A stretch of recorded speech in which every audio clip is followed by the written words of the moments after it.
Hey guys, Jill here from Ask a Vet Tech. Today we're going to be talking about ear mites and rabbits. This is Morel, and he is a roo, red-eyed, white satin rabbit.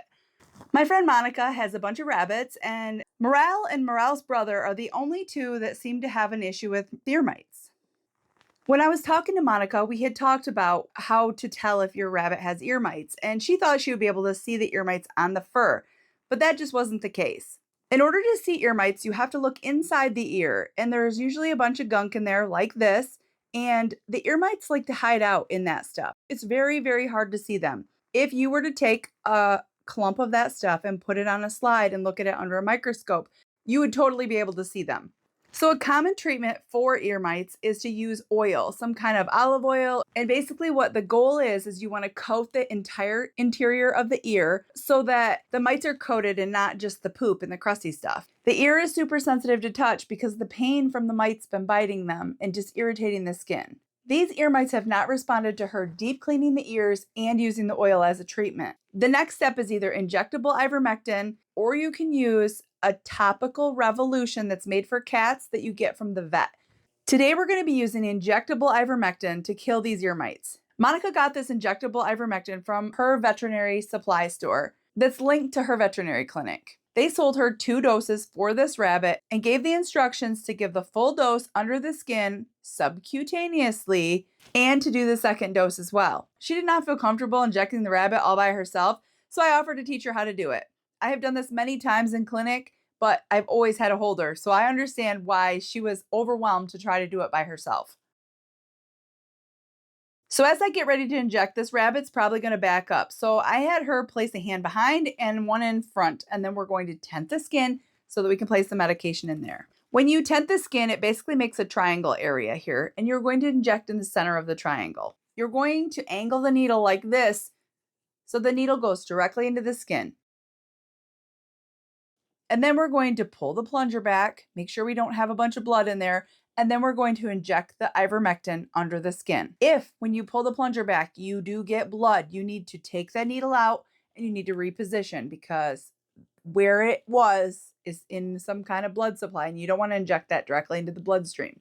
Now, when you pull back, if you do get blood in the syringe with the medication, it is not a big deal. The rabbit will take care of that when you inject it in. So please don't waste that medication.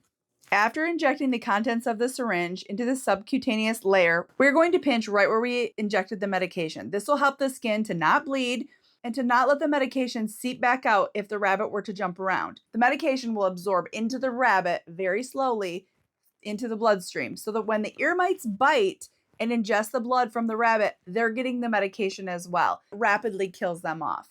As the new ear mite babies emerge out of their eggs and hatch out, they're going to also ingest blood from the rabbit, which is going to kill them too, breaking the life cycle. The ears still need to be cleaned up and get that junk out of there. It's just a way more rapid treatment if you can get the garbage out of their ear. But wait about a week or so because the ears become less sensitive after the medication has been given and the ear mites stop biting all the time. The rabbit will also be able to shake some of that debris out after the ear mites die because they're no longer holding on and making new poop and stuff in there to hold on. If you did not have a well-behaved bunny, you could always wrap them in a towel, work fast to not stress the bunny out. Also, bunnies can get very overheated very quickly from stress, so you want to wrap them, do the injection, and put them back in their cage very rapidly. Morel did so good. I'm going to give him a carrot. He is a fair rabbit for her children, and he is very well behaved. Monica gave me the tip of using an old rubber-backed rug to lay down with the carpety part on the table and let the rabbit stand on the grippy part of the rug. This worked amazing. If a rabbit can slip around on a hard surface, they can injure their backs, and we don't want that. Now, I'm pretty sure you're probably going to say, if you own rabbits, that rabbit should not eat a carrot because they could potentially have a blockage. But this is a treat, and it's not fed every day. It comes down to the amount of roughage that the rabbit is fed. If they're only fed Timothy hay instead of pasture mix hay, they don't get enough of the variety in their diet to be able to break down these carrots. This is considered a treat and not their consistent diet. Yum, yum, yum, yum, yum, yum, yum, yum, yum. Thank you so much for watching. We had a blast doing this. I really want rabbits, and maybe soon in the future I'll be getting some. But for now, I'm going to just love on Monica's and her families. I just want to take a minute and say thank you so much for being here and supporting the channel. If you wanted to become a member, it really helps out continuing the educational content for dogs, cats, and chickens, and well, today rabbits. It allows me to spend even more time helping pet owners learn, grow, and care for their animals with confidence. As a channel member, you'll get some extra behind the scenes content and exclusive perks just for the community. I want to thank you so much for watching, and remember, I'm here for you, you're here for your pets. Have a great day.